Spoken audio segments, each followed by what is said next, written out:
আসসালামু আলাইকুম ওয়া রাহমাতুল্লাহি ওয়া বারাকাতুহু। আজকে জানবো স্বপ্নে কোনো নারী পর্দা করতে দেখার অর্থ কি, নিজেকে আবৃত রাখতে দেখার ব্যাখ্যা কি, পর্দা করে কোথাও যেতে দেখার ব্যাখ্যা কি।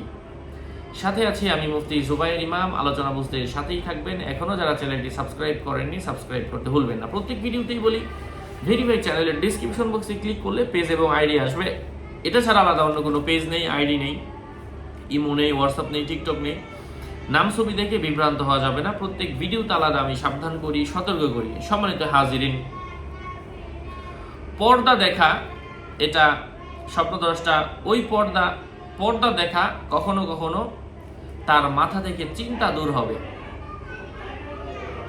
মসজিদের দরজার মধ্যে পর্দা দেখা এর অর্থ হচ্ছে ইবাদতে মনোযোগী হওয়ার সম্ভাবনা। বাড়ির মধ্যে পর্দা দেখা চিন্তার আলামত বুঝতে হবে। স্বপ্নে পর্দাটা যদি অনেক লম্বা হয় তার রিজিকও অনেক লম্বা হবে। কোনো নারী যদি তার শরীরে পর্দা দেখে তার সম্মান এমন বৃদ্ধি হবে। কোনো নারীর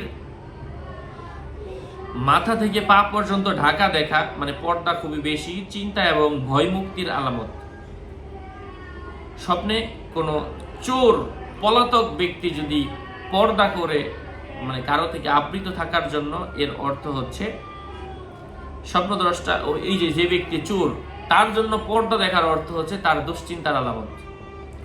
ইমাম কিরমানি রহমতুল্লাহি আলাইহি বলেন, পর্দাগুলো স্বপ্নে যদি কোনো নারী কোথাও বেড়াতে যাওয়ার পরে পাতলা পর্দা দেখে তার শরীরের মধ্যে মারাত্মক দুশ্চিন্তার আলামত, অথবা তার হার্টবিট বৃদ্ধির আলামত বুঝতে হবে। স্বপ্নে বিত্তবান কোনো ব্যক্তি যদি পর্দা দেখে এর অর্থ হচ্ছে তার নিজের জন্য তার দুর্নাম এলাকার মধ্যে ছড়িয়ে যাবে। আশা করছি বুঝতে পেরেছেন। আরো আপডেট পেতে সাথেই থাকবেন। সকলের মঙ্গল, দীর্ঘায়ু, সুস্বাস্থ্য কামনা করে এখানে শেষ করছি। দেখা হবে অন্য কোনো এপিসোডে। আসসালামু আলাইকুম ওয়া রাহমাতুল্লাহি ওয়া বারাকাতুহু।